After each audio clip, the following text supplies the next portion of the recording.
afternoon, my name is Mariana Wilby, and I will be discussing the various impacts a government shutdown can have on Americans and non-essential employees. There has to be a budget passed by Congress and signed off on by the President to ensure funding and financing for the upcoming fiscal year for the government. So various programs and agencies alike really depend on this, and if Congress and the President can agree on one, then we find ourselves in a government shutdown.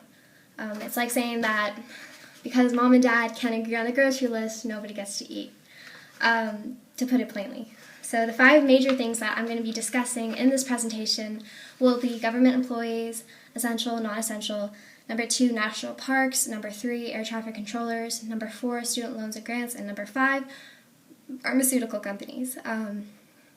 So there's only been about 4 government shutdowns where operations and agencies were closed down for more than just one business day. My family has a personal experience with these shutdowns as my father was in the service for 36 years. And during a government shutdown, essential employees aren't issued checks, but they're still paid. So my dad went about his daily regimen. He still went into work every day, he still came home, he was still paid. It wasn't that different for us.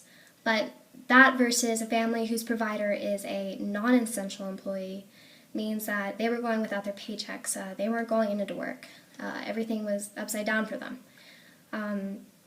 This is a hefty toll for most Americans during a shutdown. Some experiences for people like that included having to go into banks and getting loans, which was a big one for most families. And that meant that a lot of the spending was, stripped down to just the bare essentials during the shutdown. So that's going to affect, local businesses, that's going to affect your community, your city. It was major. But all this being said, those employees are paid for the days that they were out once the government reopens, and emergency funds can be applied for. The next thing I'm going to be talking about is national parks. So national parks lost approximately $500 million in revenue during the 16-day shutdown in October 2013 under the Obama administration. Now, not all national parks shut down during a shutdown, but their services are limited, and it's a big loss in revenue for them. The next thing I want to talk about is air traffic controllers.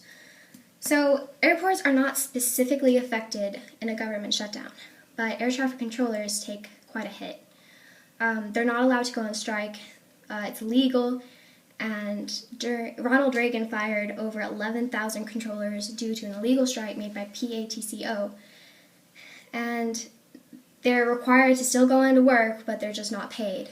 The next thing I want to talk about is another serious aspect of American shutdowns is the government does not give out student loans or grants during a shutdown. Now, however, this being said, it does depend on the level of education and the grants, but under a shutdown, the distribution of grant programs are very limited and temporarily delayed.